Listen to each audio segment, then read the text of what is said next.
Vamos a iniciar con nuestra sesión de meditación.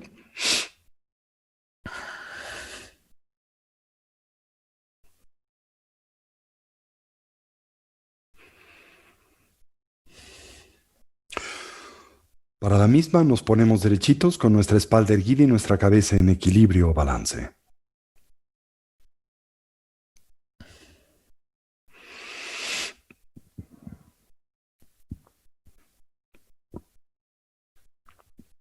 Como preámbulo, utilicemos la práctica de la yoga de las 9 respiraciones. Para la misma evoquemos una imagen mental de nuestra forma física. Si se nos facilita, recorramos a la misma desde la coronilla de la cabeza hasta las plantas de los pies.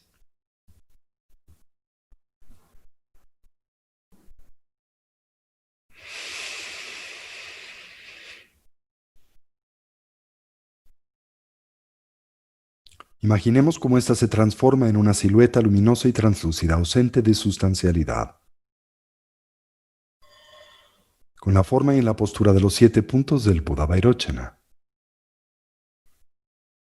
En nuestro medio surge el eje primario del sistema de energía sutil constituido por el canal central y los 2 canales adyacentes.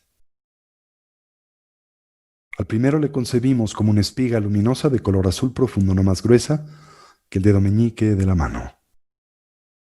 Recordamos parte de ese punto comúnmente conocido como el de la apertura de Brahma, ordinariamente localizado 8 dedos por detrás de la línea original del cabello. Ahí se abre como un embudo o la punta de un mosquetón. Baja ligeramente por enfrente a la columna vertebral, paralelamente a la misma, hasta arribar a un punto 4 dedos por debajo del ombligo, donde se cierra y redondea como la punta de un bastón. Los 2 canales adyacentes parten de las fosas nasales. Suben hasta la coronilla de la cabeza, donde se encorvan como el cuello de un bastón. Bajando paralelamente al canal central, con el que se conectan en ese punto 4 dedos por debajo del ombligo. El canal masculino, rasana, de color blanco. El lunar. Para los hombres, localizado a la derecha del canal central. El canal femenino, rojo, lálana.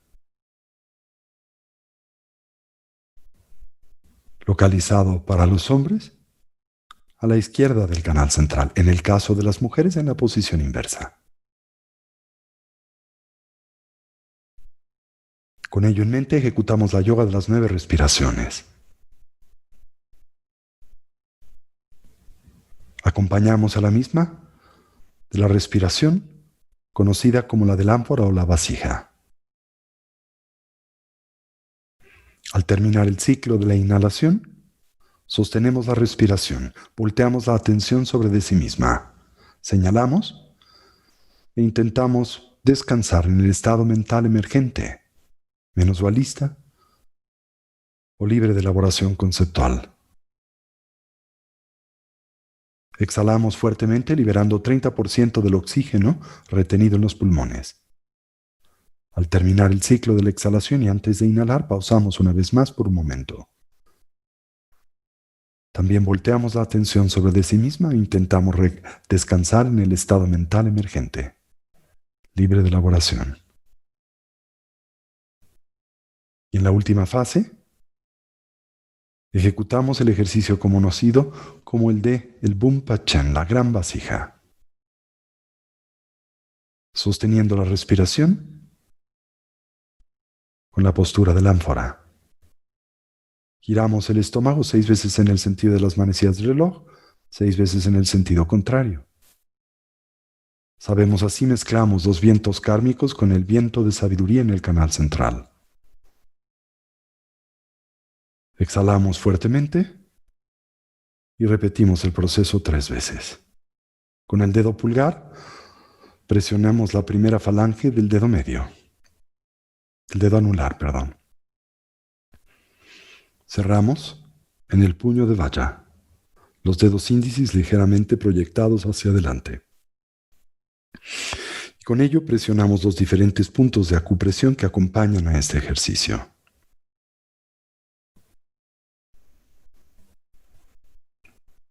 Así ejecutemos la yoga de las 9 respiraciones.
Coloquemos a nuestra atención o recolección sobre el flujo o proceso natural de la respiración y recordemos las instrucciones esenciales.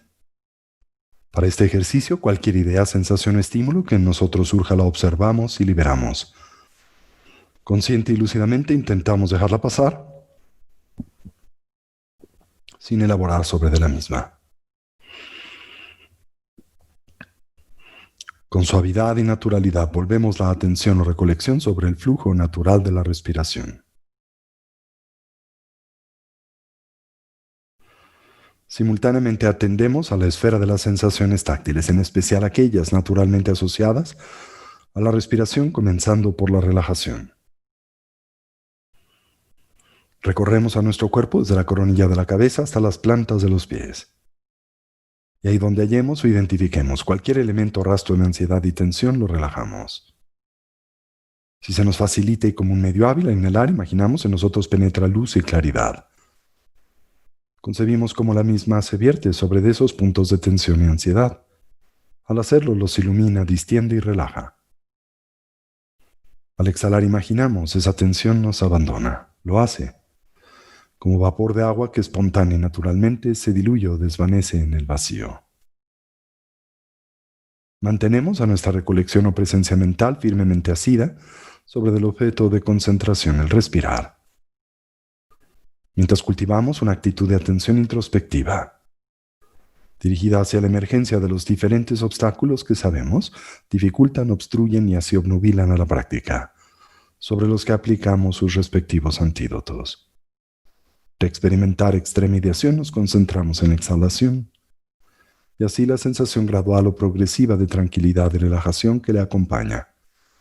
De ser presas del hundimiento mental, el sopor sueño o la mera pérdida de claridad, nos concentramos en la inhalación, en la viveza y en la alerta, en la claridad mental que ésta propicia. Así, orientamos a nuestra mente y cuerpo hacia su estado natural, del todo relajado, libre de tensión, estable y quieto, dotado de claridad, alerta y una actitud de vigilancia, mientras atendemos a la respiración, sin aferramiento o constricción y sin distracción. Establecemos una transición entre la agitación y el cansancio de la tarde, y el estado mental de atención y concentración necesario para el cultivo de las tres sabidurías. La sabiduría del escuchar que nos conduce a la transformación conceptual, la del análisis y la investigación que nos permite fortalecer a nuestra experiencia, y la de la meditación que nos conduce a su integración. Con esa instrucción presente en silencio y por unos minutos nos dedicamos a esta dimensión y faceta de la práctica.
Toda la atención sobre el respirar.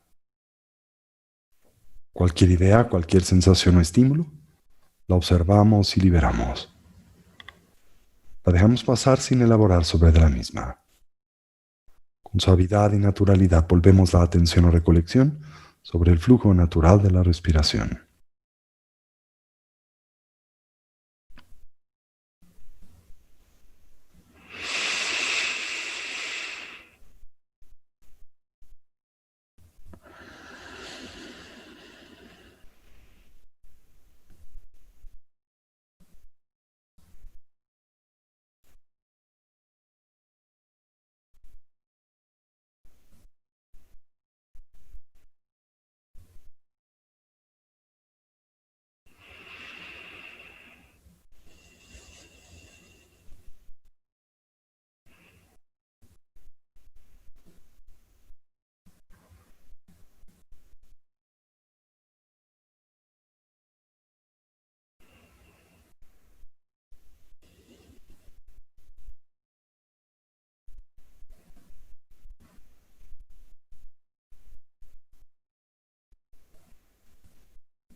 Fortalezcamos la estabilidad, por la que entendemos ese estado y condición mental profundamente imbuido de la continua presencia de la atención.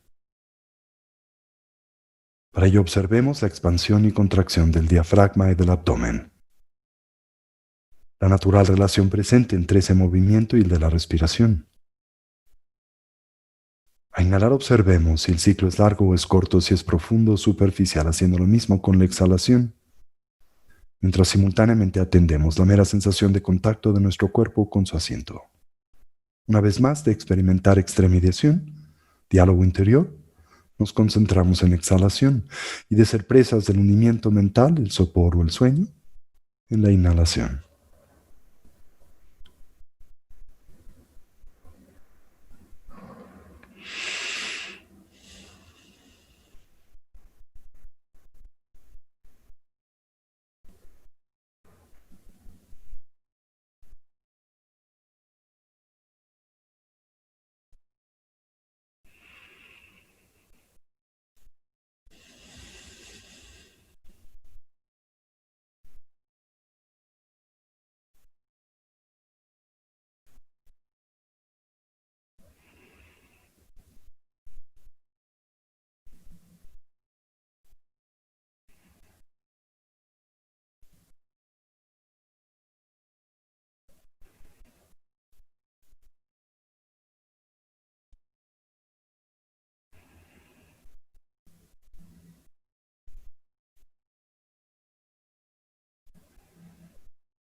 Finalmente acentuemos a la viveza alerta y claridad de la atención.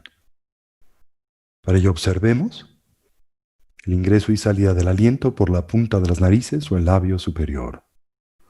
La natural sensación de contraste en la temperatura del aliento al entrar y escapar por las fosas nasales. Y si se nos facilita como un medio hábil la presencia de una pequeña esfera luminosa o ticle en el medio del entrecejo, en la que suavemente focalizamos la atención. De experimentar extremediación nos concentramos en la exhalación y de ser presas del hundimiento mental la inhalación.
Y ahora gradual y suavemente transitemos hacia la meditación discursiva. Reconozcamos en la misma un natural complemento hacia la práctica de la estabilidad. Y así evoquemos a los 4 recordatorios, los pensamientos que orientan y motivan a la mente hacia el despertar. Comencemos por lo preciado de la vida humana. En el contexto de la eterna continuidad de la mente, la ausencia de su identidad absoluta, señalemos su rareza, lo difícil que es obtenerla, así como simultáneamente su fragilidad y lo fácil que es perderla. En consecuencia, la gran oportunidad con la que en efecto contamos, aquí y ahora, para imprimir y dotar a nuestras vidas de una dimensión y sentido de genuino significado, el que naturalmente asociamos a la consecución del bienestar genuino, a través del medio del estudio y la práctica del Buda Dharma.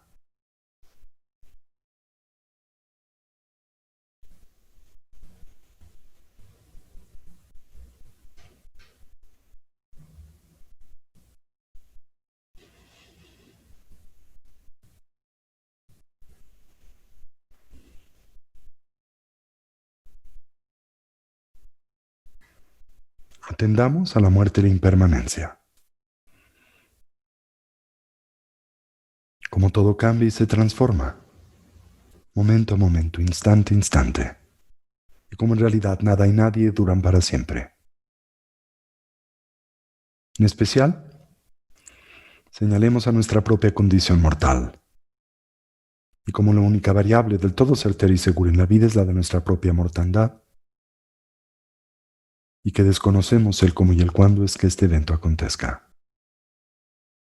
Con base en ello intentemos pensar o reflexionar en torno a lo que debiese ser genuinamente importante, prioritario o significativo en nuestras vidas. Aquello que pueda brindar o aportarnos bienestar, paz y felicidad duradera.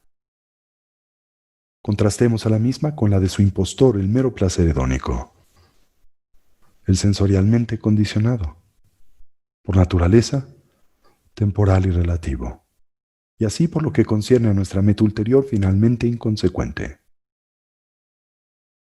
Lo que nos pueda preparar para la muerte siempre cercana, inminente e inesperada, el adiestramiento mental. Y lo que podamos llevar con nosotros durante la compleja y difícil transición, la del morir.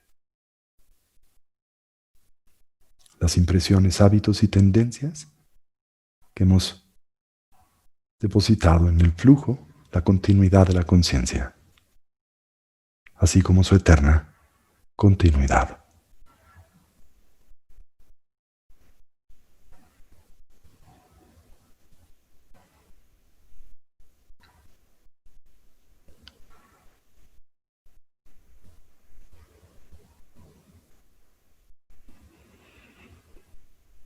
Contemplemos a las causas y sus consecuencias. Como nuestro presente es el natural resultado de nuestra actividad pasada, como nuestro futuro será el efecto de la suma de nuestra actividad pasada y presente, como todo lo que hacemos, pensamos, decimos se torna así insignificativo, haciéndonos del todo plenamente responsables de nuestra propia vida y vidas.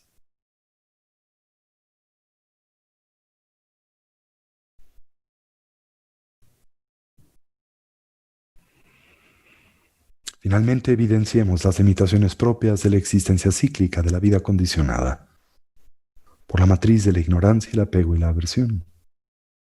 Como en esta todos los seres sufren, como experimentan, deambulan, transitan por un sinnúmero de dificultades, conflictos y problemas de la misma manera que nosotros.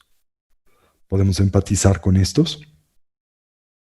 Conocemos la experiencia del sufrir y naturalmente desearíamos ser capaces de ayudarles. Mas reconocemos nuestras limitaciones presentes para hacer esto, y es con ello en mente que volteamos nuestra atención en la dirección del refugio, y que nos determinamos a establecer una orientación auténticamente positiva y segura en la vida, la que simbolizamos a través de la triple joya. Así, tomamos refugio en el Buda. Lo hacemos no tan solo como un hombre o persona, sino como alguien que representa a la naturaleza abierta y clara de la mente, así como sus potenciales evolutivos.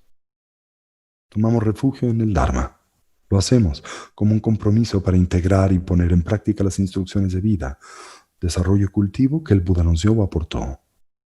Tomamos refugio en la Sangha, la comunidad compuesta primariamente por aquellos genuinamente avanzados en el sendero. Los despiertos o los Budas, los liberados o los Arhants, los nobles o los Bodhisattvas. Pero también indirectamente la comunidad de amigos y amigas que en el camino nos inspiran y ayudan. Y tomamos refugio en el Ama, la primera de las tres raíces, la que nos confiere inspiración y bendiciones, la que nos vincula con el Dharma y el punto en donde sus cualidades simbólicamente se hacen presentes.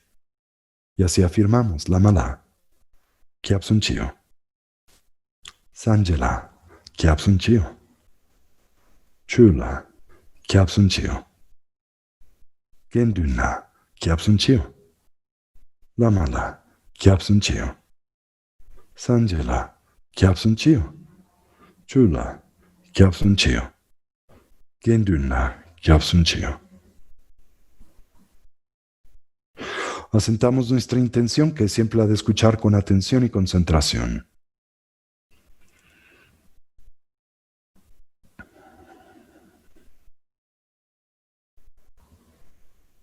Y nuestra motivación, preferentemente una de orientación altruista. Hacerlo con el propósito de aprender nuevos métodos y medios, a través de los cuales podamos ser tanto de mayor beneficio a nosotros como en especial de mayor auxilio a los que nos rodean. Con esta intención y en especial con esta motivación en nosotros presente, es que incorporamos y traemos este espacio y lugar de nueva vez nuestra atención.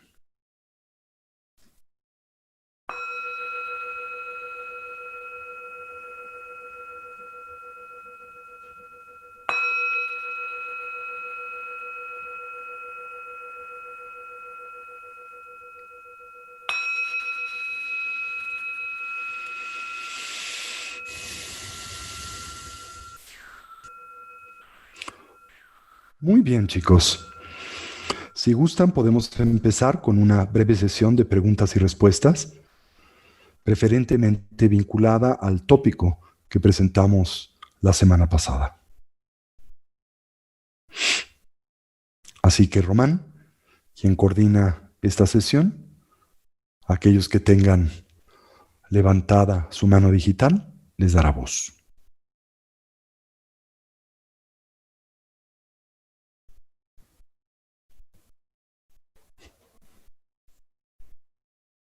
Fabián, te escuchamos.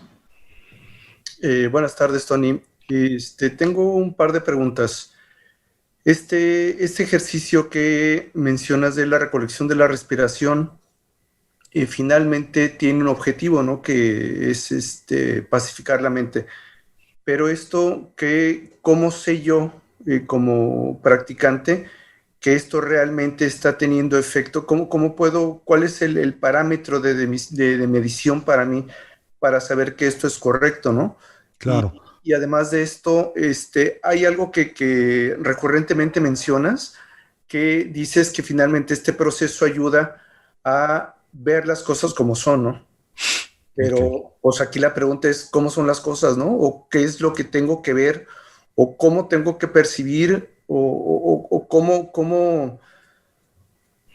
cómo lograr esta percepción de las cosas, o solamente es un comentario subjetivo, ¿no? Que finalmente esto es es un resultado de percepción nada más, ¿no? Muy bien, Fabián. Muy pertinentes tus cuestionamientos.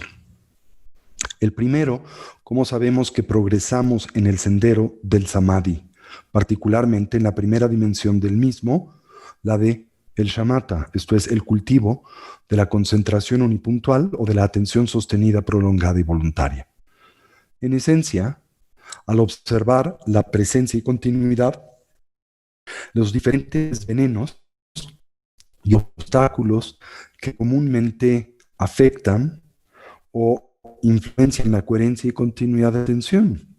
Si esos obstáculos están en nosotros firmemente enraizados y presentes, pues sabemos que el desarrollo que habremos actualizado en este tipo de formación y entrenamiento es todavía inicial, propedéutico, digámoslo así. Si notamos y atendemos que estos diferentes venenos empiezan a debilitarse naturalmente, aunque todavía están en nosotros presentes, sabemos que estamos avanzando en efecto en el sendero de la estabilidad de la atención. Y si en un momento determinado estos 5 venenos pueden del todo erradicarse, por lo menos durante la continuidad de 4 horas consecutivas, esto es, que como contemplativo tú tuvieras la posibilidad y la habilidad de permanecer, ¿verdad?, firmemente estable en el trance de la absorción meditativa que caracteriza la estabilidad de la atención, en donde todavía está presente la capacidad del empleo de la discriminación y el pensamiento conceptual, aunque es un estado muy estable, relajado y al mismo tiempo no conceptual, ¿sí? Bueno, si este es el caso y por alrededor de, en promedio, 4 horas puedes sostener la plenitud de la estabilidad de la atención, entonces habrás logrado técnicamente el shamatha, ¿sí? Ahora, el shamatha, desde la perspectiva budista, no representa el pináculo del desarrollo de la atención sostenida a la que un individuo puede arribar en el contexto del samsara. Hay muchos estadios superiores en términos de poderío, en términos de continuidad al del mero shamatha, ¿sí? Por ejemplo, el subsecuente estadio que sigue al que acabo de describir, en donde el individuo realmente actualiza la plenitud de la estabilidad de la atención, es aquel en donde se logra la primera absorción meditativa. Se le conoce como el primer dhyana, del que hablaré de hecho el día de hoy, es el tópico de mi charla esta tarde, ¿sí? Ese estadio es uno que, para poder decir haberlo obtenido, pues se debe caracterizar por la habilidad del contemplativo para permanecer en ese trance de absorción meditativa durante un día entero, esto es 24 horas, ¿sí? Esto da acceso a una nueva dimensión de experiencia y existencia que es conocida como la de el Rupa Dhatu o el reino de la forma, radicalmente distinta y infinitamente más sutil que la del Kama Dhatu o el reino del deseo, en donde la existencia humana pues se despliega en general, ¿sí? Así que, y en síntesis, ¿cómo puedes saber si vas progresando en el camino? A través de monitorear con la fuerza de la introspección, recuerda el samprayana, ese segundo factor de la conciencia que se fortalece a través de esta técnica de meditación, la presencia y continuidad de estos venenos. Ahora, estos venenos los dividimos en 2 grandes categorías, o se presentan de diferentes maneras. En una, el primero de estos venenos es la pereza. El segundo de los mismos es la tendencia a olvidar o a distraerse de la instrucción meditativa, que en este caso caracteriza la herramienta meditativa que estamos utilizando, ¿sí? 3, la experiencia de la extrema ideación, la excitación mental, o la del sopor o el hundimiento de la atención. 4, la inhabilidad para aplicar el antídoto o los antídotos, en especial cuando los mismos son y se hacen pertinentes. Y 5, la sobreaplicación de los mismos. Esta es una categoría. La segunda categoría amplía a estos venenos. 1, a la presencia de la malicia, la ansiedad y la hostilidad. 2, la presencia de la duda aflictiva o el escepticismo en torno a la eficacia, el logro y la pertinencia de este entrenamiento mental. 3, la presencia del deseo sensual, especialmente aquel que de alguna manera distrae de su foco a la mente y la atención y que se presenta como una fuente genuina de satisfacción y felicidad sin serlo, y que así detona las persecuciones, pues de alguna manera fallidas que caracterizan a la existencia cíclica o al samsara. 4, la extrema ideación, y 5, el hundimiento mental. Así entonces, a través de la introspección, monitoreamos la presencia de estos diferentes venenos y aplicamos los diferentes antídotos que nos ayudan a ya sea debilitarles, inhibirles y eventualmente a poderles del todo superar. Ahora, esto no se puede actualizar a través de la mera práctica del shamatha. El shamatha puede inocularnos temporalmente de la afectación de estos venenos, como una vacuna lo hace, digamos la del tétano, ¿verdad? Tú la aplicas a tu cuerpo y te brinda una inmunidad temporal, pero no es permanente. Después de un cierto tiempo tienes que volver a tomar un refuerzo de la vacuna. De la misma manera, si tú no continúas con ese tipo de entrenamiento mental, el desarrollo del efecto que produce también puede debilitarse y eventualmente del todo degradarse. De hecho, la tradición budista afirma esto nos ha sucedido recurrentemente en el pasado, en otras vidas, ¿sí? Hemos logrado la estabilidad de la atención y la hemos perdido. Bien, ¿entiendes eso? Entonces, esta es la manera primaria, insisto, de monitorear el progreso en el cultivo de la atención sostenida. Esto en el contexto naturalmente de ¿qué? Del periodo meditativo. Ahora, en el periodo post-meditativo, ¿cuál es el síntoma? Bueno, el síntoma es de nueva vez la habilidad de poder focalizar la atención con relativa facilidad, especialmente cuando naturalmente la pierdes o cuando la misma se ve fragmentada por algún tipo de estímulo o circunstancia determinada. Puedes notar eso y puedes volver la atención al objeto de atención o interés, cualquiera que fuere. Una actividad laboral, ¿verdad? Algún tipo de, no sé, objeto de recolección, lo que fuere, ¿sí? Si encuentras que puedes en efecto con facilidad focalizar tu atención y vencer la presencia de los venenos que le afectan en el periodo postmeditativo, y al mismo tiempo se dice que el desarrollo de la estabilidad de la atención es una herramienta muy eficaz para vencer el deseo sensual, la distracción que naturalmente experimentamos en consecuencia de ¿qué? De la información que nuestros diferentes sentidos, particularmente los materiales, nos aportan, ¿sí? Y cuando no eres consumido y eres secuestrado por ese tipo de estimulación, bueno, todos estos son síntomas de que estás progresando en el desarrollo de la estabilidad de la atención. Otro síntoma es que, digamos que nuestra mente maraquera, por ponerlo de alguna manera, la que oscila constantemente entre la extrema ideación y el hundimiento, empieza a experimentar equilibrio. Otro síntoma es que en ese contexto vences el déficit de la atención, que es el hundimiento, la hiperactividad de la atención, que es la extrema ideación, o la disfuncionalidad de la atención, que es la tendencia a focalizar la atención en elementos que en realidad no son del todo edificantes en general, ¿sí? Otro elemento que ilustra el hecho de que estás progresando en la estabilidad de la atención, y este quizá es uno muy importante en el contexto del periodo postmeditativo, es que vas venciendo, Fabián, la, digamos, personalidad bipolar que comúnmente nos caracteriza y que oscila entre, pues, estados de tremenda algarabía, intensamente, ¿verdad?, gozosos, etcétera, y después unos depresivos y de baja autoestima y así subsecuentemente. La mente empieza a experimentar equilibrio, está estable ante cualquier diferente condición y circunstancia. Estos son síntomas de que estás desarrollándote y progresando en la estabilidad de la atención. Sin embargo, es muy importante tener en cuenta, a pesar de lo que he dicho, que nada de esto que puede lograr y emularse a través del cultivo del adiestramiento del samadhi y del shamatha es irreversible y permanente. Tan solo se ha debilitado o inhibido temporalmente como una vacuna. Si quieres del todo vencer la enfermedad, tienes que atacar la predisposición genética a la misma. Y eso no puede hacerse a través de la dimensión del shamatha. Se requiere ahora el empleo del vipassana, ¿sí?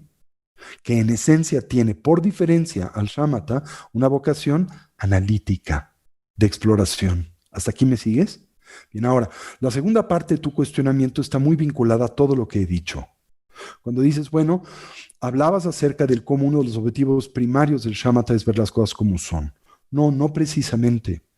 He dicho que ese es uno de los objetivos de la sabiduría que se pretende cultivar a través del Buddha Dharma, lo que llamamos prajna, y que representa el tercero de los pilares en el triple entrenamiento superior, que es el fundamento del sendero del Buda Dharma. El primero de los mismos es Shila, el de la ética, ¿verdad? La moralidad, la sabia administración de los distintos hábitos de vida en consecuencia del entendimiento de la retribución moral de nuestras acciones, las que se ejecutan a través de los portales de la mente, la palabra y el cuerpo. 2. El entrenamiento en el samadhi, que primariamente se refiere al del shamatha, pero que también incluye al de la investigación, el vipassana. Y a través de este se cultiva y fortalece la sabiduría, que penetra y discrimina. Por eso se le llama jnana. Jnana es muy diferente a la palabra sánscrita jnana, se distingue de la palabra que utilizamos para describir el conocimiento ordinario. Es un conocimiento intuitivo y directo, y el prefijo pra quiere decir uno que penetra y que nos permite discriminar, distinguir entre la apariencia de las cosas y la manera en que éstas son. Y esto es lo que se persigue a través del vipassana. Con el vipassana, o con esa herramienta, vamos a abocarnos a toda una vasta variedad de empresas de análisis introspectivo, entre ellas una que tiene que ver con explorar la mecánica a través de la cual nosotros edificamos nuestra experiencia samsárica. Esto se explora, y lo veremos en su momento, a través de pues penetrar en la cadena de los 12 eslabones del surgimiento dependiente, los 12 nidanas, como se les llama en sánscrito, que oscilan desde el nacimiento, desde la concepción hasta el renacimiento, y cómo vamos generando las causas de la existencia circular samsárica en general, y dónde cortar y romperles, ¿no? Eso es lo que se pretende entonces cultivar a través del vipassana. Entonces, lo que sí puede lograrse a través del shamatha es suspender temporalmente la continuidad conceptual de la mente, y por tanto la tendencia habitual que ésta tiene de proyectar sobre el mundo de la experiencia toda variedad de fantasías, tanto aquellas que caracterizan a la ignorancia prenatal con la que nosotros venimos al mundo, que es la cognición dualista en general y nuestra visión kármica de la vida, la que corresponde a nuestra especie, por ejemplo, la humana, y después la ignorancia conceptual que nosotros aprendemos a través de la socialización y los condicionamientos culturales en general. Este tipo de modelo de investigación, entonces, lo que pretende, como si estuvieras pelando un banano, un plátano, es ir eliminando, quitando las partes de la fruta, la superficie o la periferia de estos modelos y estructuras cognitivas que nos impiden ver las cosas como son, ¿sí? Ahora, el shamatha te puede ayudar a suspender esa proyección, pero todavía falta el elemento de indagar y de penetrar, de discriminar aquello que ahora a ti se presenta, y reconocer en ello ciertas marcas que caracterizan a la realidad y la existencia, que son accesibles a nuestro conocimiento y a nuestra investigación. La primera, la impermanencia. La segunda, la ausencia de identidad intrínseca y cualidades sustanciales. Y la tercera, la ausencia de, o las causas que producen y propician en esa, por ejemplo, cognición y experiencia, dolor, sufrimiento e insatisfacción. Por ende, detonando una experiencia muy honda y profunda de bienestar que no depende de ningún estímulo sensorial, sino que es consecuente de una mente y cuerpo en pleno equilibrio, que viene de dentro y no está circunscrito a factores externos. Pero todo eso se logra, insisto, a través del vipassana, y esa aproximación es la que libera, ¿sí? La otra, la del shamatha, que es la que estamos ahora dilucidando, solo inhibe temporalmente a los venenos, pero no los erradica en términos permanentes. Todavía son reversibles. Y, en buena medida, la experiencia es dependiente del tiempo que mores y pases en ese estadio de atención sostenida no conceptual. En el instante en que sales de él, digamos que la continuidad conceptual aflictiva de la mente vuelve a echarse a andar y a manifestarse. Esto es precisamente lo que el Buda descubre en la noche que le conduce al despertar, y que diferencia su propuesta la de aquella de los contemplativos coetáneos a él, que concebían en el shamatha la meta del sendero y la herramienta que puede conducir a la liberación. ¿Entendiste todo esto? ¿Sí? Muy bien. Román, si me dejas escuchar a Fabián, que no le escucho, por favor. Pero entonces resulta que es más fácil que alguien perciba ese cambio en mí, que yo lo perciba primero por ese cambio de actitud. Yo creo que son los dos, Fabián. Uno lo siente indudablemente. Yo he sido muy transparente de alguna manera para mí mismo. Esto es, he ido notando con el paso de los años mi propio desarrollo contemplativo y el efecto que tiene en mi conducta, en la manera en que me vinculo al mundo, evidentemente, ¿no? Y claramente también es visto y percibido por los demás, ¿no? Ahora, evidentemente, Fabián, si tú tienes la idea de que has progresado enormemente, pero esta no es de el todo o en absoluto corroborada por tu entorno, entonces hay algo que no anda del todo bien. O como decía Hamlet, ¿no? Algo huele podrido en Dinamarca. Sí, o sea, algo no está del todo bien. Sí, claro. Yo creo que debe de haber un maridaje, evidentemente, cuando hay un progreso personal, por lo que concierne al Dharma, ¿no? Ese progreso tiene que naturalmente manifestarse y hacer presente a otros. Y es cuando los otros dicen, oye, no sé qué tienes, pero te veo más tranquilo, más ecuánime, más equilibrado, eres menos presa de las aflicciones, te veo menos nervioso, más ansioso, eres menos bipolar, te veo más satisfecho, menos aferrado. Todo eso quiere decir que estás progresando en el camino. Ahora, aquí la palabra clave es menos. No quiere decir ya no estás aferrado, pero estás menos aferrado. ¿Ok? Sí, claro. Gracias. Y no pierdas el entusiasmo, el progreso, pues para la mayoría de los practicantes es gradual, es lento, pues finalmente hay que domar, ¿verdad? A impresiones y tendencias que hemos reforzado por milenios, literalmente. Así que la esperanza y noción de que esto es algo que uno puede lograr en cuestión de horas o de días, pues es fantasioso. Yo creo que debe de ser uno paciente y poco a poquito progresar en el camino. Pero sí te puedo garantizar o puedo compartirte una certeza de alguien que ha estado realmente involucrado con el sendero por una vida, que produce resultados y que funciona tal y como se presenta. Pero toma tiempo. Y todo lo que vale la pena toma tiempo. Sí, claro. ¿Sí? Bueno, muchas gracias. Gracias a ti. ¿Alguna otra pregunta que tenga? Hola, hola Lama, ¿cómo estás? ¿Cómo estás? Bien, gracias. ¿Tú? Bien también, Arturo. Hoy tengo pues como un problema técnico a la hora de meditar. A ver, dime. Eh, mm, Como que cuando me hago consciente de mi respiración, de alguna manera, de alguna forma, se vuelve ya no natural. Empiezas a controlar. Y es horrible, me desespero y además, como que cuando exhalo, hago como una N, o sea, como que lo estoy hablando, y cuando exhalo también, entonces me ha costado mucho trabajo. Es más, no sé siquiera si logro pues solamente observarla, ¿no? Porque como que Estás manipulándola. está muy manipulada, está muy no natural. Ok, Ya me había entiendo. pasado alguna vez en la vida, de chiquito, Ujú. cuando algo me pasó medio, no traumático, pero por ahí perdí un amigo y por alguna razón, cada que pensaba en él, mi respiración la tenía que controlar yo. Raro, raro, igual está ahí raro, ¿no? Pero me está pasando ahorita otra vez, pues no sé. Es simplemente un hábito que probablemente fortaleciste en algún momento como me compartes y ahora pues se manifiesta de nueva vez.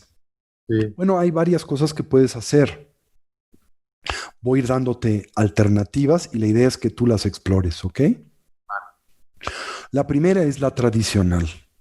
Esto es que utilices la fuerza de la introspección para observar y darte cuenta cada vez que esa tendencia en ti aparezca, a la manipulación y el control del flujo natural de la respiración. Recuerda que de hecho este es uno de los antídotos primarios. Lo que entendemos por introspección, lo que así llamamos, es ese factor de la conciencia que nos permite atender la emergencia de cualquier variable que afecte la coherencia y continuidad de la atención. En este caso, precisamente sería la tensión, ¿ok? Bien, entonces, si la constricción y la tensión que tienen que ver precisamente con el control y manipulación del respirar son el problema, ¿cuál piensas se describiría el antídoto en esta primera aproximación? La relajación. Exacto. Entonces, lo que tienes que hacer es fortalecer el primer prerequisito de la recolección de la respiración, que es la relajación. Recordarás que la recolección de la respiración se cultiva en 3 etapas: relajación, estabilidad, viveza, alerta y claridad de la atención. Si tuviera yo que exaltar entre estas 3 la más importante, especialmente para nosotros, que somos personas modernas y urbanas, pues tendría que decir la relajación. Y tendría al mismo tiempo que señalar que el fundamento y el referente elemental del éxito en esta práctica es cuán eficazmente el contemplativo ha aprendido a relajarse. Si no hay relajación, no va a haber estabilidad. ¿Ok? Entonces, bien importante, Arturo, que enfatices esta fase de la práctica, y si te toma un poquito más de tiempo que lo ordinario, esto es, si en lugar de pasar 5 minutos en la fase de relajación, pasas 15, ¿qué más da? ¿Verdad? Y luego progresas, ¿ok? A la siguiente fase. Ahora, no es lineal, no es que te relajes y ahora puedes progresar, por ejemplo, a la fase de la viveza y ya no va a volverse a tensar el cuerpo, va a volver a tensarse y va a haber la tentación de la constricción y la manipulación porque es habitual. Entonces, ¿qué tienes que hacer? Primero detectarla con la introspección, el policía mental que está monitoreando ese estado de conciencia. Y en el instante en que observes se está haciendo presente de nueva vez esta tendencia que tú vinculas a la manipulación de la respiración, una forma especial de exhalar, lo que fuere, ahora de nueva vez pausa y vuelve a relajar el cuerpo desde la coronilla de la cabeza hasta las plantas de los pies. Y enfatiza esta fase del ejercicio en donde al inhalar, imaginas que en ti penetra luz y claridad, que esa luz y claridad se vierte sobre ese punto de tensión que literalmente lo diluye o lo desanuda, ¿verdad? Lo distiende y después cuando exhales imagina que esa tensión te abandona como vapor de agua que se diluye y desvanece en el vacío. Esa sería la primera estrategia, ¿ok? Si no te sirve y de todas maneras sientes esto es recurrente, ¿verdad?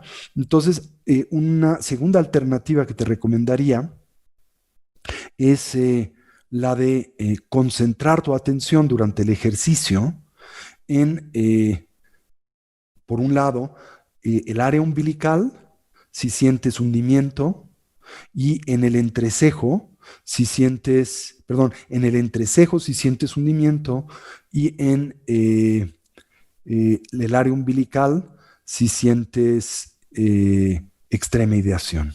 ¿Ok? Ahora aquí el peligro para ti es que dada tu condición es muy probable que si utilizas ese método también empieces a manipular y a constreñir el cuerpo y generar sensaciones físicas en estos puntos que te van a distraer.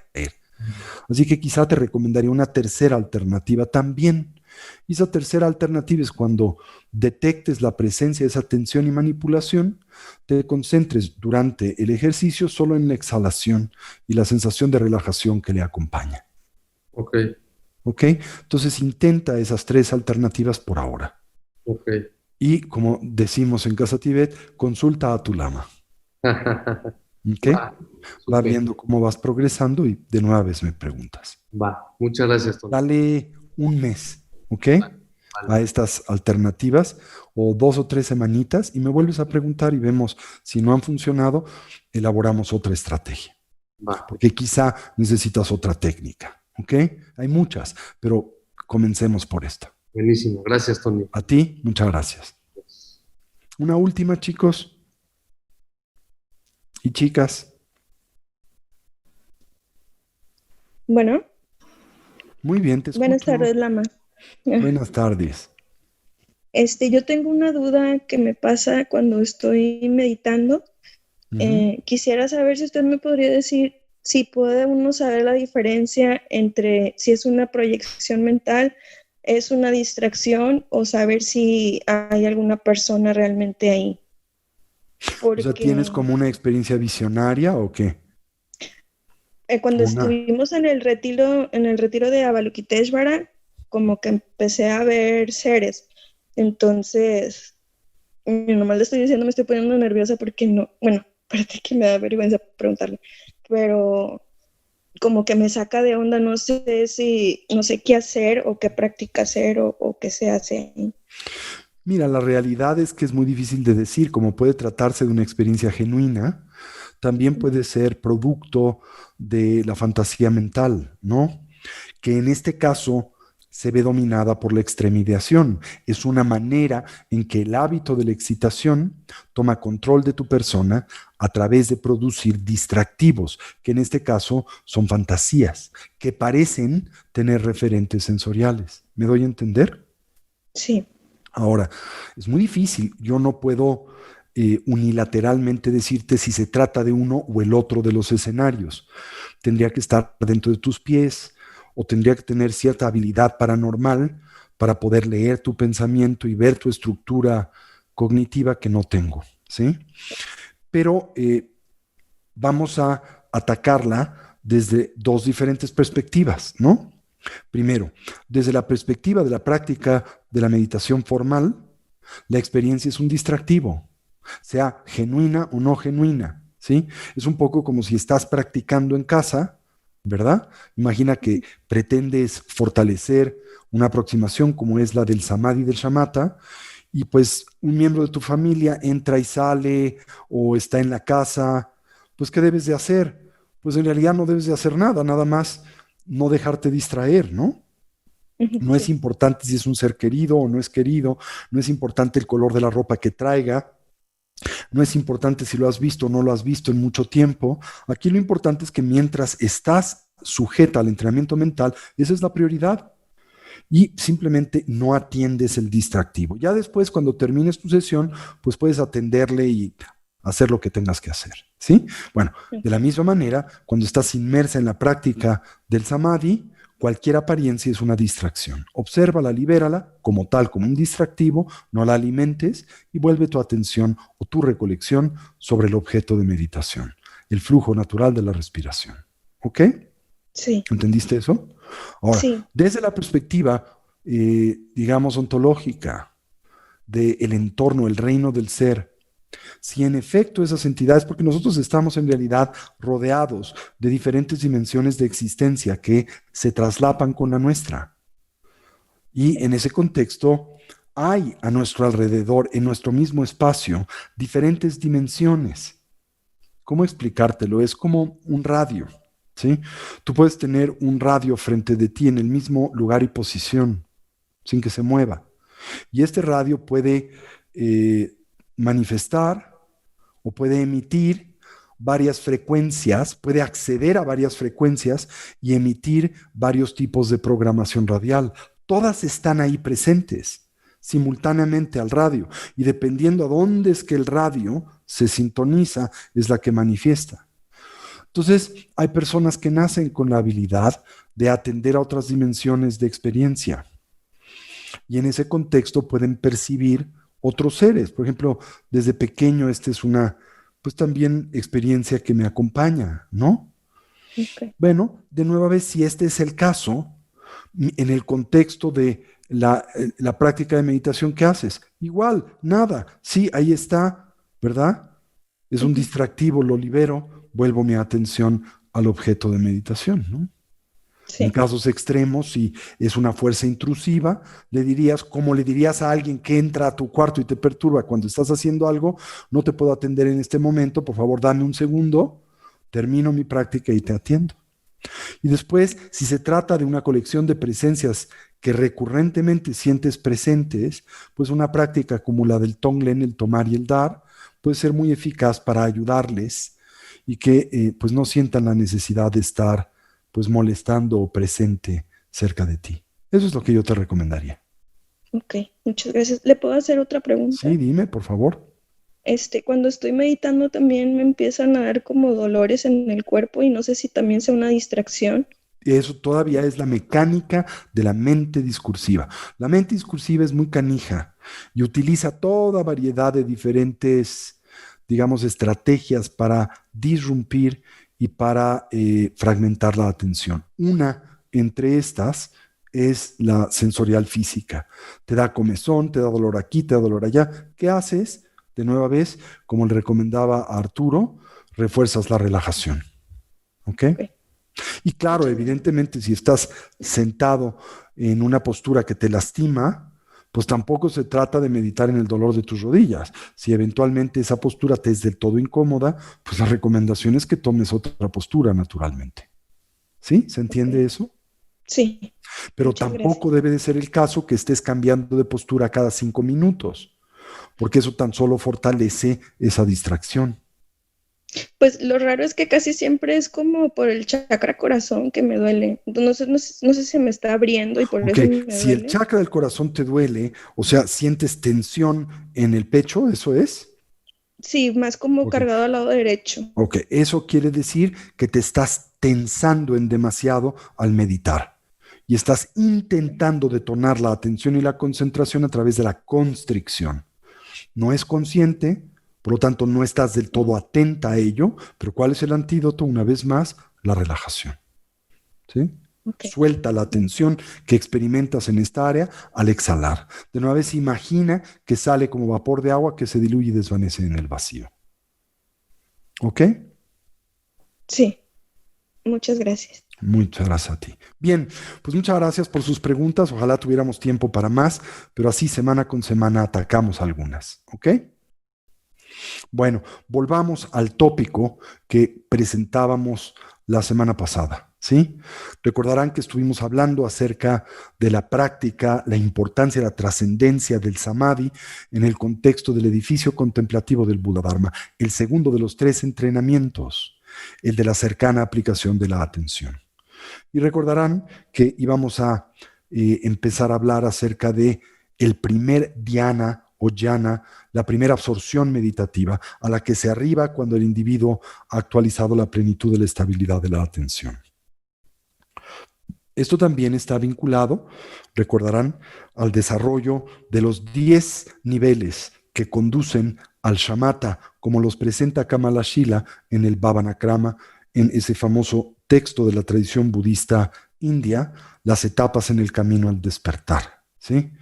Cuando se logra la 10ª de estas etapas y todo lo que le acompaña y caracteriza, el individuo logra acceso al primer dhyana.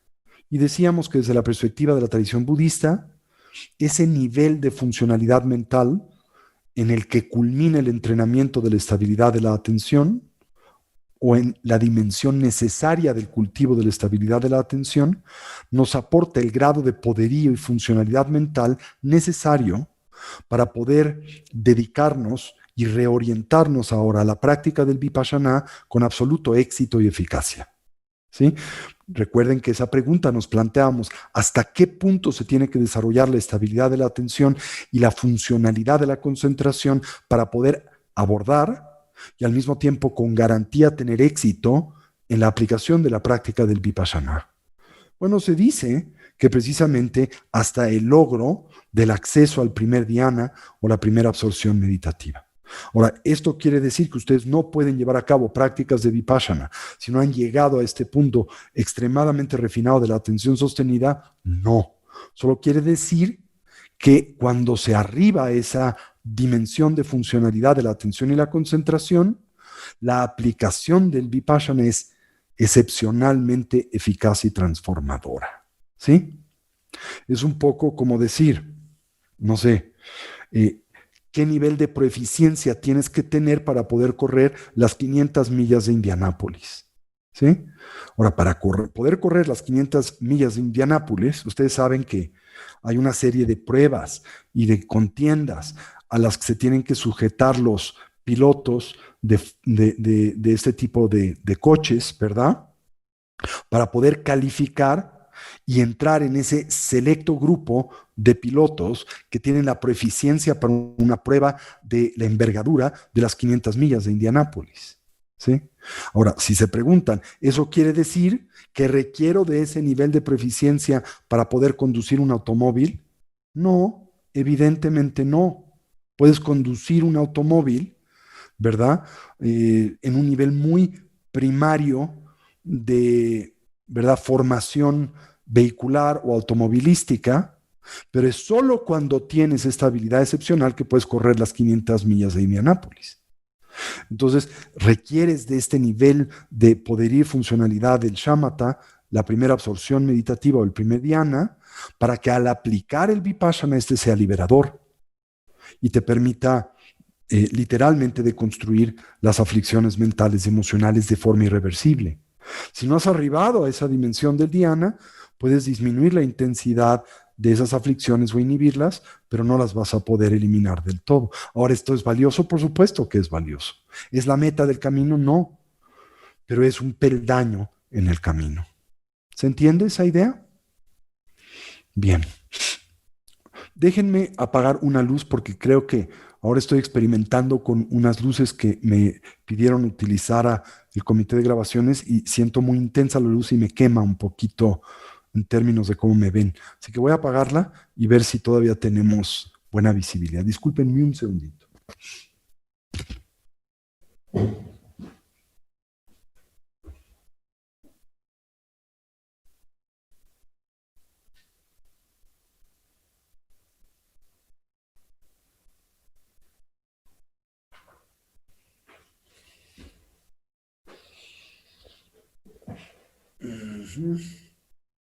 Déjenme ver.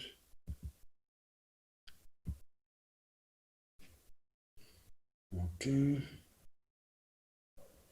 Entonces.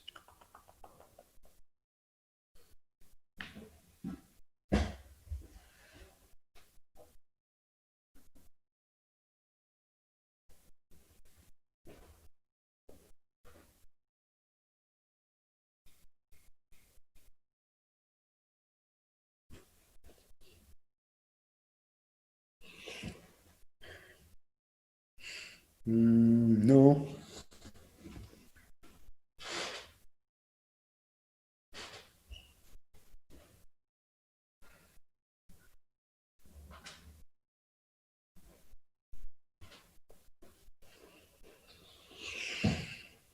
Así creo que está mejor.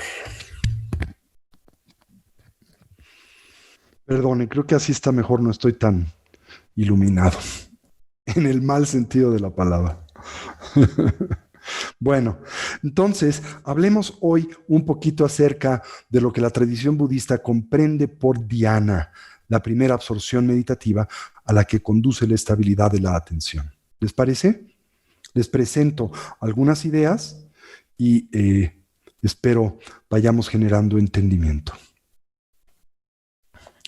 Bien, decía que cuando uno va progresando en las etapas de la estabilidad de la atención, eventualmente se arriba a lo que llamamos el shamatha, ¿sí?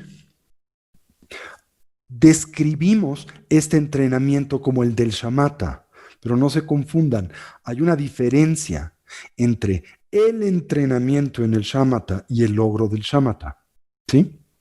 El entrenamiento en el shamatha representa el sendero que conduce a el logro del shamatha, siendo el logro del shamatha la plenitud de la estabilidad de la atención y el arribo a este estadio que conocemos como el primer dhyana, ¿sí?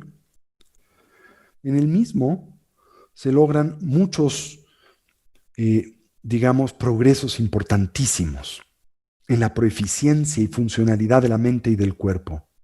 Se dice, por ejemplo, que el sistema energético de nuestro cuerpo, lo que se llama nuestro referente adamantino, se asienta de forma natural en un estado descrito tradicionalmente como sedoso y dulce de equilibrio. Creo que las metáforas no son del todo malas. Primero, ¿qué les evoca algo tan suave como la seda? ¿Verdad? Y al mismo tiempo algo dulce, ¿verdad?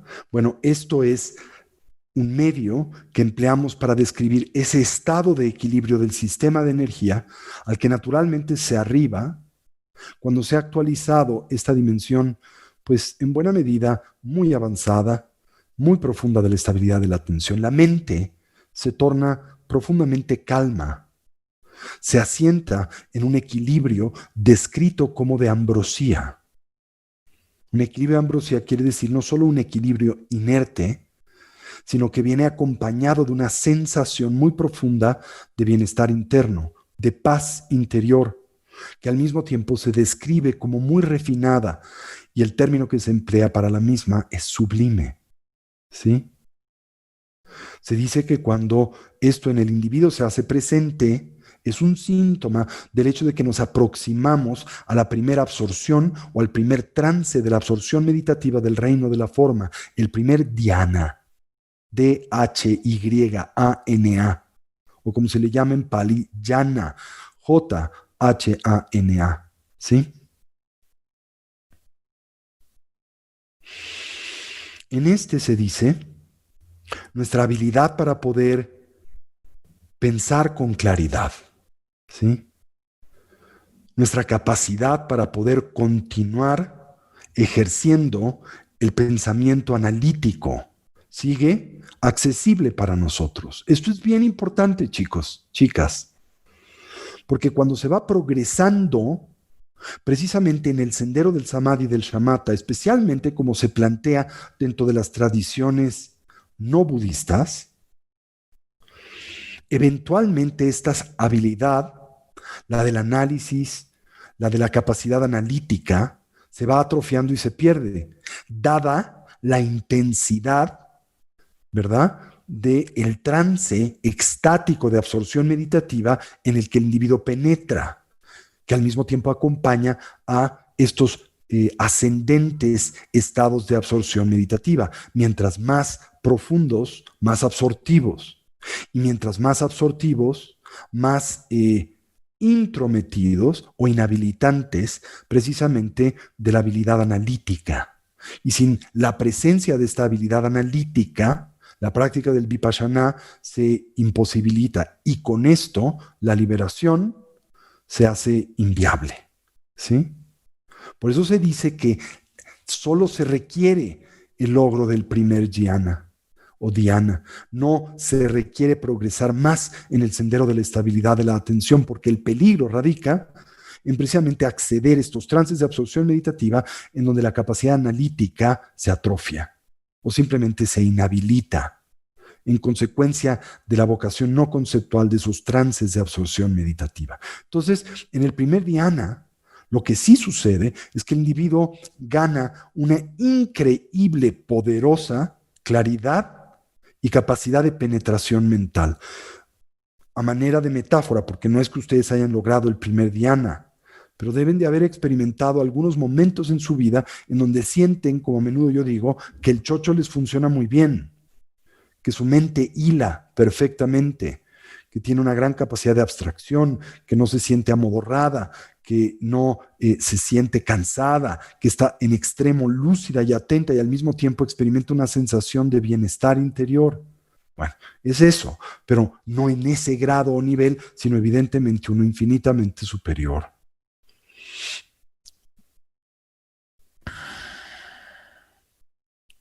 Ahora, esa habilidad para ejercer la capacidad de investigación analítica está accesible y presente para nosotros.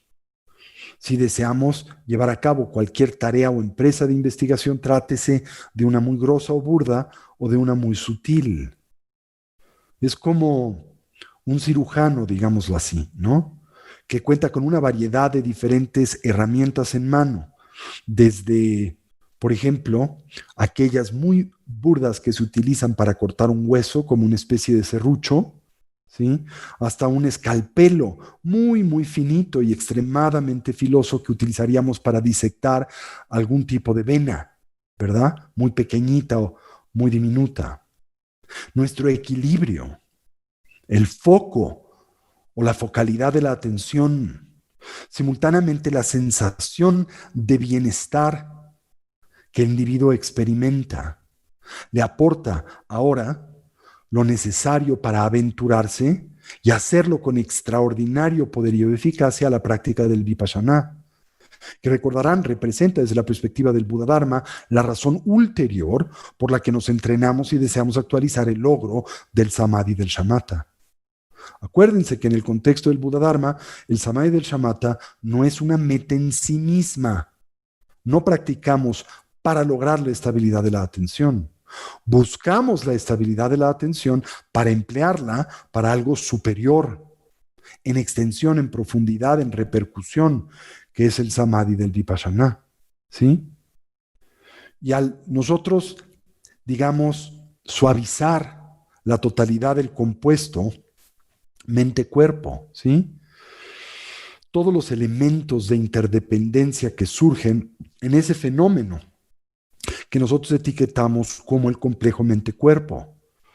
Entonces, este sistema, el del Samadhi y del Shamatha, pues naturalmente los asienta y conduce naturalmente a un equilibrio que llamamos su estado natural, en oposición al que hoy se manifiesta que es su estado habitual.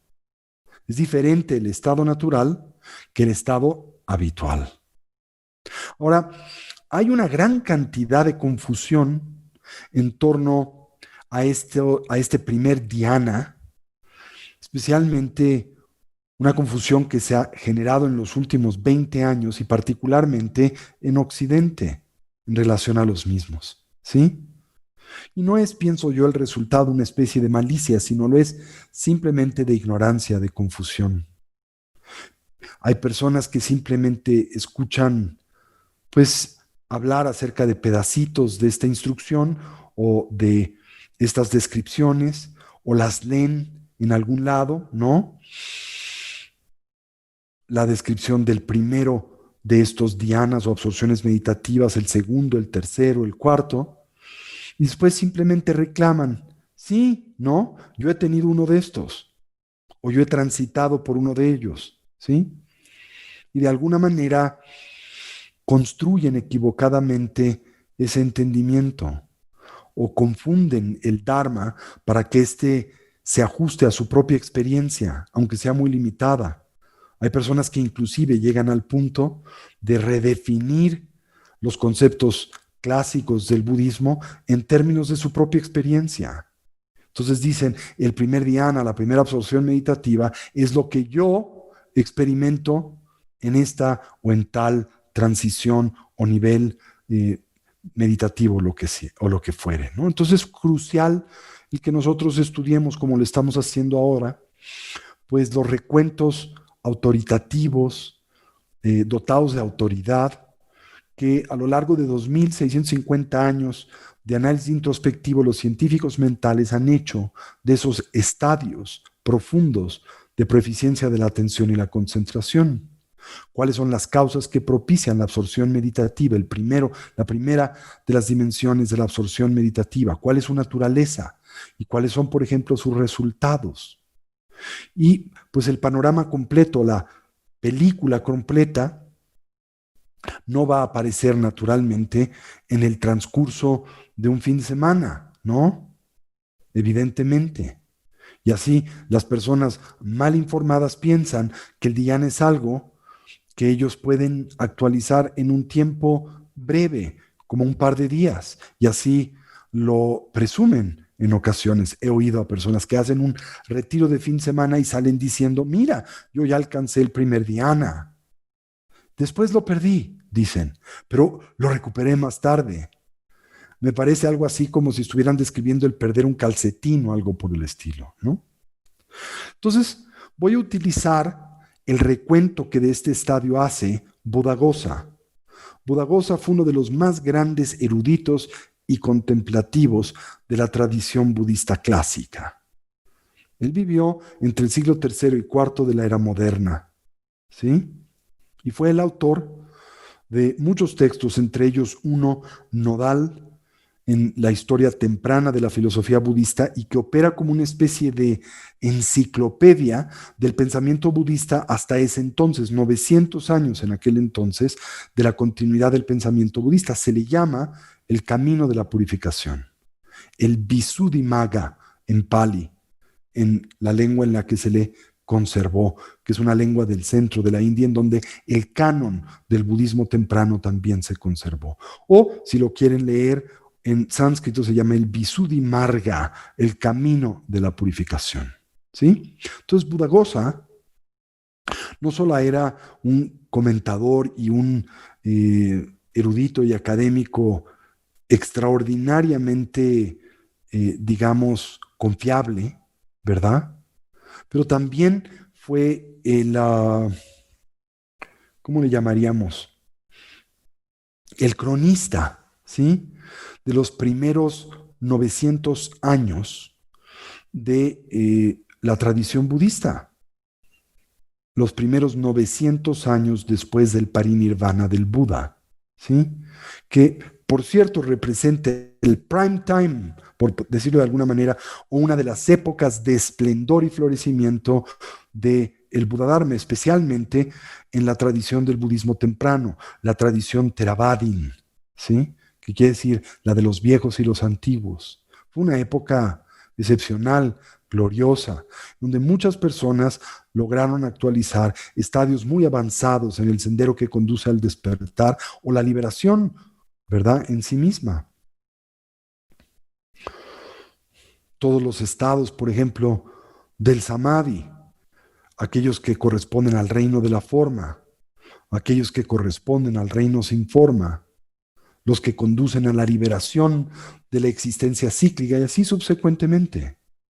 Y Buddhaghosa no reclamaba el haber presentado ningún tipo de filosofía innovadora o el ser un filósofo innovador, ni tampoco reclamaba el él ser un gran adepto contemplativo.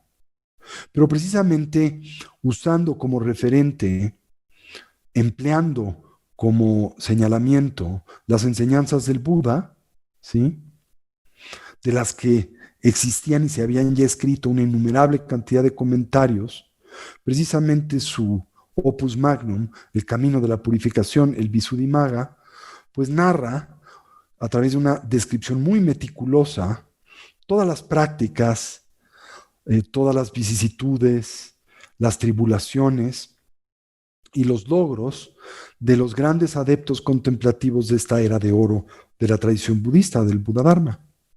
Y en el camino de la purificación encontramos una especie, o este texto es en sí una especie de brillante récord de la teoría y de las prácticas de la tradición del budismo temprano, la tradición Theravada.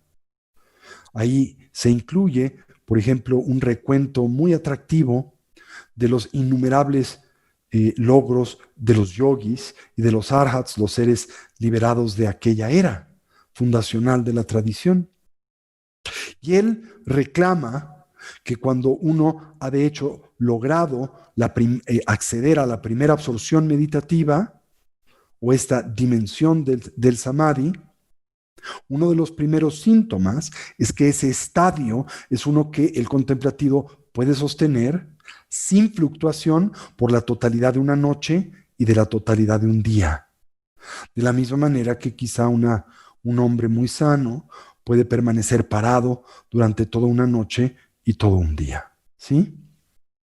Ahora, cuando uno entra en la morada de este primer dhyana o absorción meditativa, ¿sí?, que se indica a través de la experiencia del Buda, recordarán ese árbol de manzano en el que él descansaba en sus 8 añitos, cuando su padre, el rey Shuddhodana, le pidió ahí le aguardase mientras él llevaba a cabo el arado de la primera parcela de la temporada de siembra. Recuerdan que les compartí esa narrativa, que precisamente uno puede sostener esta dimensión del samadhi por toda una noche y todo un día. Como podrán imaginar, es claro, pienso yo, que este logro del primer dhyana trátase de un estado excepcional de coherencia de la atención y la concentración, un estado trascendente. Evidentemente, si uno puede mantenerlo sin fluctuación por 24 horas. Y sin fluctuación quiere decir sin la presencia disruptiva ¿de qué? Sin la presencia disruptiva de los 5 venenos, la malicia o la ansiedad, el deseo sensual, la duda aflictiva o el escepticismo, la extrema ideación y el sopor. Ahora, lograr esto por 24 horas o simplemente la dimensión de lo que se llama la absorción de acceso al primer dhyana, que son 4 horas consecutivas, pues es muy complejo y nos da una idea muy clara del nivel de refinamiento de este estadio de atención sostenida, para que no fantasemos haberlo logrado en media hora, ¿verdad? Y como podrán imaginar, este nivel de proeficiencia y logro en la práctica pues no es común, ¿sí? Me encantaría escuchar a cualquier persona que dice haber logrado este estadio en un retiro de fin de semana, que se sujetase a la exploración y el análisis de neurocientíficos, que estarían encantados en poder estudiar una persona que, con esa habilidad, ¿no? Ahora, el arribo a de hecho, primer trance de la absorción meditativa, el primer dhyana, se caracteriza también por este excepcional poder o mero poder para permanecer dentro del samadhi, decíamos, por 24 horas. Y estos son los elementos centrales. Durante ese tiempo, el contemplativo no tiene noción del paso del tiempo, o muy poca noción del paso del tiempo. Durante ese trance, el contemplativo todavía retiene la plena habilidad para utilizar, ¿verdad?, a la mente conceptual, la habilidad conceptual cognitiva. Y al mismo tiempo reposa en un estado en buena medida no conceptual. Evidentemente se trata de un estadio extraordinario. De nueva vez, porque no quiero que pase desapercibida su descripción, ¿sí? Una vez más, ¿qué caracteriza ese estado de conciencia? La habilidad de permanecer por 24 horas consecutivas libre de la presencia de los 5 venenos. Del todo libre de la presencia de la malicia, el deseo sensual, la duda aflictiva o el escepticismo, la extrema ideación en su forma grosa o sutil, y el hundimiento mental en sus formas y expresiones grosas y sutiles. Ya no hay pereza. El individuo evidentemente ya no se aleja del estado meditativo. En buena medida, la aplicación de los antídotos es una que casi no tiene que implementar y ya no sobreaplica los mismos. El estado al que ha arribado es uno de extraordinario equilibrio. Eso es un primer elemento. Segundo elemento, en ese trance de absorción meditativa no se experimenta el paso del tiempo. ¿Sí? Inicia el trance, termina el trance y parece que fue el mismo momento. Por ejemplo, hay una narrativa de Saraja, que es uno de los padres de la tradición tántrica del Tíbet, uno de los mahasiddhas o de los hombres de poder de la tradición india, de los que habla en el famoso Leones del Dharma, que es un texto muy hermoso de la tradición tibetana, Abhayadatta, un gran erudito y adepto indio, que recopila la vida de 84 mahasiddhas, como Naropa, como Tilopa y así tantos, ¿no? Y en esta habla de Saraja, uno de los padres de la tradición tántrica tibetana y del Mahamudra, la tradición del gran sello. Y se dice que él había logrado la plenitud de la fuerza del samadhi. Y un día, mientras estaba comiendo un curry de rábano, ¿sí?, entró en este trance de absorción meditativa, en el que permaneció algo así como 50 años. ¿Sí? Y después de esos 50 años, reemergió súbitamente de ese trance. Lo había cuidado durante ese tiempo su pareja, su esposa, de la que también se tendrían que escribir volúmenes en términos de su fidelidad y paciencia. ¿Quién te va a esperar en un trance como de coma 50 años? Si no, se da por vencido y dice, desconéctenlo, ¿no? Y se dice que cuando súbitamente reemergió de ese trance de absorción meditativa, lo primero que dijo fue, y mi curry de rábano. Eso quiere decir que para este contemplativo, esos 50 años en los que estuvo inmerso en este trance de absorción meditativa no pasaron. Y así se dice que los yogis que pueden mantenerse en esos trances, pueden mantenerse en esa condición por años. A veces se dice hasta cientos de años. Ya hay narrativas de tibetanos, por ejemplo, en el periodo precomunista y hasta en el periodo postcomunista en Tibet, que descubrieron, por ejemplo, una cueva en los Himalayas, entraron a esta cueva para encontrarse estos yogis inmersos en estos trances de absorción meditativa que tenían cientos de años en ellos. Ahora, claro, nadie está diciendo que ese es el objetivo del camino. De hecho, el Buda, ¿qué reclamo haría? Que estos meditadores se desviaron y fueron refinando cada vez más estos trances de absorción meditativa hasta el punto en donde perdieron la capacidad de discriminación. Y en efecto han ingresado a una especie de estado comatoso muy profundo, placentero, pero no útil para el sendero que conduce al despertar. Pero bueno, aquí no se habla de un trance de 50 años o de 100, se habla simplemente de la habilidad de permanecer en este trance por un tiempo, 24 horas, y que durante ese tiempo no se siente el paso del tiempo. ¿Sí?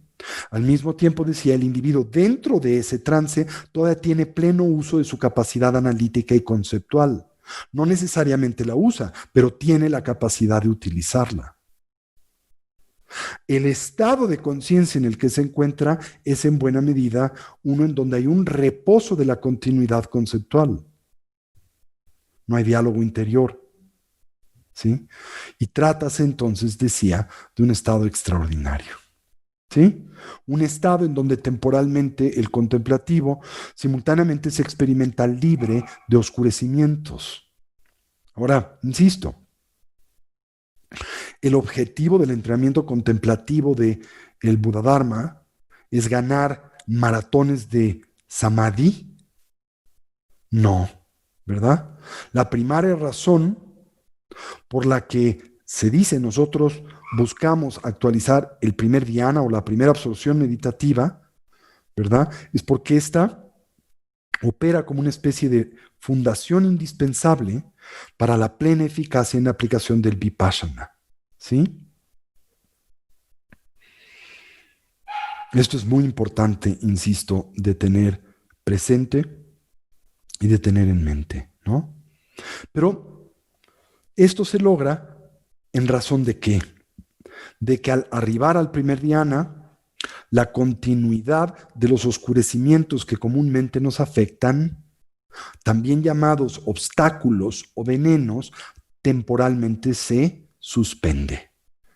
Esto es, la extremediación, el hundimiento mental, temporalmente no nos afectan. Evidentemente no trátase de un logro irreversible, ¿verdad?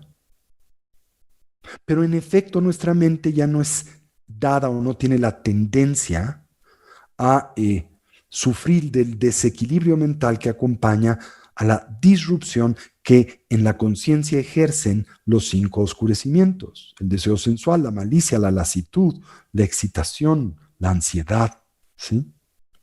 La ausencia de certeza o certidumbre. Y con el logro, la actualización del primer dhyana, se dice que nosotros nos liberamos de estos obstáculos, de estos oscurecimientos. Sin embargo, insisto, y no lo olviden, nos liberamos de estos temporalmente, no permanentemente. Para ello se requiere el vipassana y atacar la raíz de estos. ¿Sí? Les daba el ejemplo o usaba la metáfora precisamente de la vacunación, ¿sí? La que previene el que tú sufras de una enfermedad quizá por muchos años. Y después, si recibes reforzamientos de esa vacuna, puedes evitar esa enfermedad por mayores periodos, como sería el tétano o la influencia, la influenza, digámoslo así, ¿no?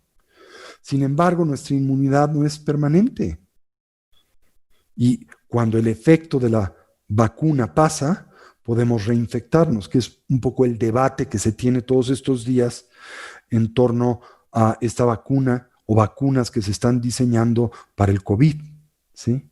O la propia inmunidad que la persona genera para el COVID una vez que lo ha sufrido, que dicen que ahora no supera los 3 meses. Si sufres de COVID, la inmunidad te dura por 3 meses y después de esos 3 meses es muy posible que puedas a ser presa si eres expuesto a la enfermedad, ¿no? Al virus, ¿sí? Y de la misma manera, a través del logro del primer dhyana, nos habremos liberado mientras seamos capaces de sostener ese trance de absorción meditativa de la presencia de los 5 venenos. Pero si permitimos que ese logro se atrofie, lo vamos a perder. Ahora, si nosotros reconocemos sus profundos beneficios y a través de ese medio y en consecuencia modificamos, por ejemplo, nuestro comportamiento, desarrollando una forma y estilo de vida, pues cuasi contemplativo, podemos en efecto sostener ese nivel de logro. Y cuando se mora en el primer dhyana, en el primer estadio de la absorción meditativa, también se dice que el deseo sensual ya no surge, ¿sí? Insisto, no se ha erradicado, pero el individuo está en un estado adormecido, latente, no activo. Y para todos los propósitos, o en términos de nuestros propósitos prácticos, estos 5 oscurecimientos ya no nos molestan, ya no son precisamente un obstáculo, ¿sí? Podemos simultáneamente gozar, por ejemplo, de la buena comida, o podemos gozar del arte o de la música, o de la belleza de la naturaleza, pero esta experiencia ya no nos conduce inefablemente o inexorablemente al deseo y al aferramiento. Y esto es un logro muy importante. Claro, insisto, es temporal. Con el vipassana y la liberación se hace permanente, ¿sí? Sabemos que entendemos que no son fuentes genuinas de bienestar. ¿Por qué? Porque hemos descubierto una fuente mucho más auténtica.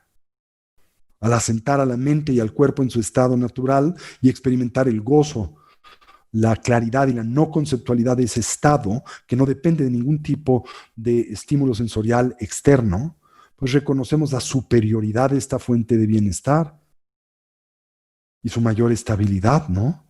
Su menor fluctuación.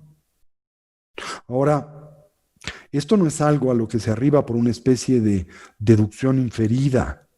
Es una convicción que se basa en la experiencia personal. Así entonces el asentar a la mente en el primer dhyana o la primera absorción meditativa, trátase de un estado de gozo, un estado de muy profundo bienestar, que hace que toda fuente de bienestar sensorial palidezca a comparación de este. ¿Sí?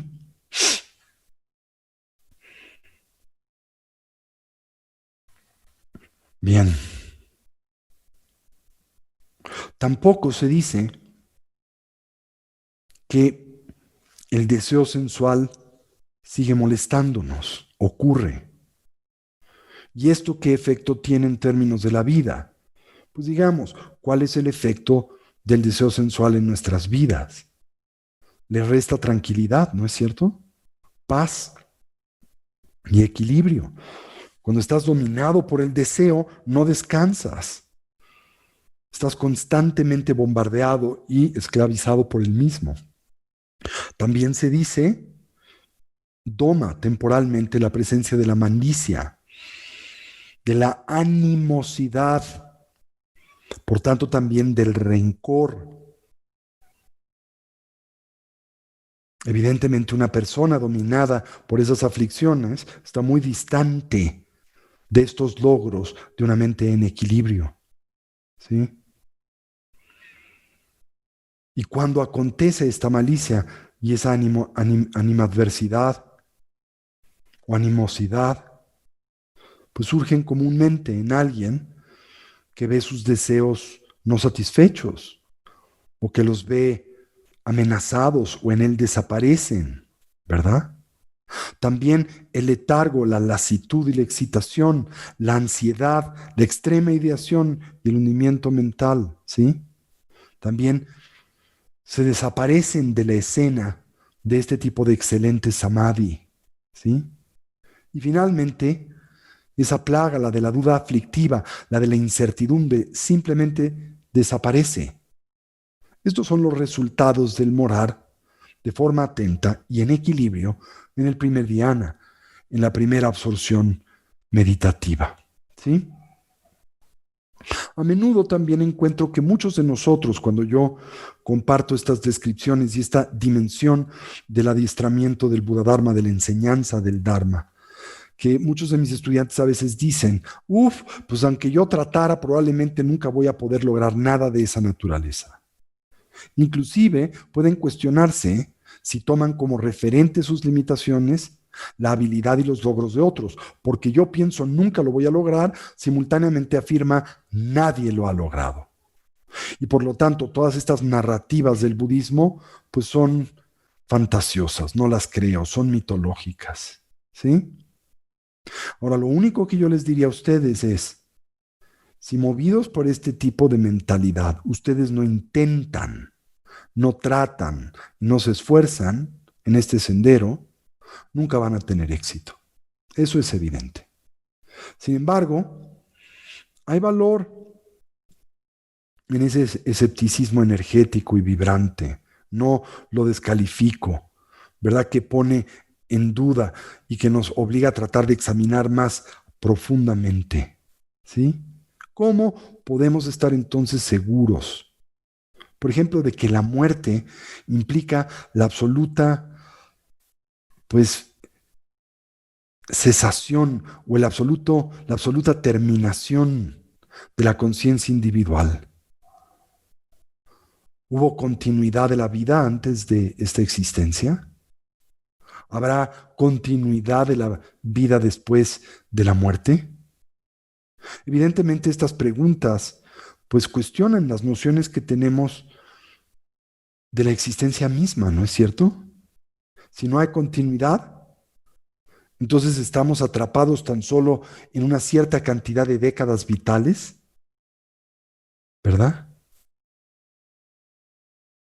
Si han habido incontables vidas pasadas, entonces este continuo de existencia y de experiencia que es la mente, pues debe de abordarse mucho más seriamente de lo que lo hacemos en la vida cotidiana. Si entendemos este principio budista de la conservación de la conciencia, de lo que hablaré también en enseñanzas que les compartiré más tarde, voy a hablar mucho acerca del renacimiento. Bueno, entonces estos son elementos que nos permiten entender la naturaleza de ese estadio maravilloso que es el primer dhyana, ¿sí? Insisto, para poder irreversiblemente liberarnos de las aflicciones mentales y emocionales, este dhyana y el cultivo del shamatha son insuficientes. Uno requerirá del desarrollo de una extraordinaria salud mental y equilibrio mental. Evidentemente se obtiene a través de la plataforma del primer dhyana, pero se logrará a través de la práctica del vipassana y ese efecto, ¿verdad?, de esa aproximación que tiene la habilidad de sanear profunda y definitivamente. El logro del shamatha, créanmelo, todavía existe en el mundo contemporáneo. Especialmente, diría yo, en la tradición tibetana, que es la que conozco. Y comúnmente se identifica precisamente con el primer dhyana, la primera absorción meditativa, ¿sí? El acceso a la primera absorción meditativa, ¿sí? Que dice, se logra cuando el individuo puede mantener este estadio, no por 24 horas, pero por 4 horas consecutivas, ¿sí? Bueno, dejémoslo aquí esta noche. La semana que entra continuaremos con la descripción del primer dhyana y pues me gustaría describir cómo la luminosidad que le caracteriza disipa los 5 oscurecimientos y me gustaría hablar acerca de lo que esos 5 oscurecimientos oscurecen. ¿Ok? Todo esto en el contexto de entender con profundidad la naturaleza del segundo entrenamiento, el del Samadhi, y también ahondar en el entendimiento que tenemos del Samadhi y del Shamatha. Pues muchas gracias a todos por acompañarme esta semana. Les recuerdo que acabo de dar el módulo 1 de Shamatha, perdón, el módulo 1 de el curso introductorio este fin de semana, y estaré dando el subsecuente curso en un mes para aquellos que lo quieran tomar, el curso de introducción a la meditación. No es tanto para ustedes que ya lo tomaron, pero también sirve de un curso introductorio para que los que lo quieran ver. Muchas gracias. Terminemos esta noche dedicando el mérito y así deseando que cualquier potencial positivo que a través de este medio ya hemos desarrollado y cultivado sirva y sea de beneficio a todos los seres. Que podamos todos actualizar nuestros potenciales y así trascender nuestras limitaciones. Que una mente altruista pueda nacer donde no ha nacido y se incremente donde ya existe. Que todos los seres puedan ser felices y dejar de sufrir y que pronto todos podamos actualizar la condición de la conciencia omnisciente y compasiva de un Buda no solo en nuestro propio y especial beneficio, sino en particular en el de aquel de los que nos rodean. Así es. Así es. Así es.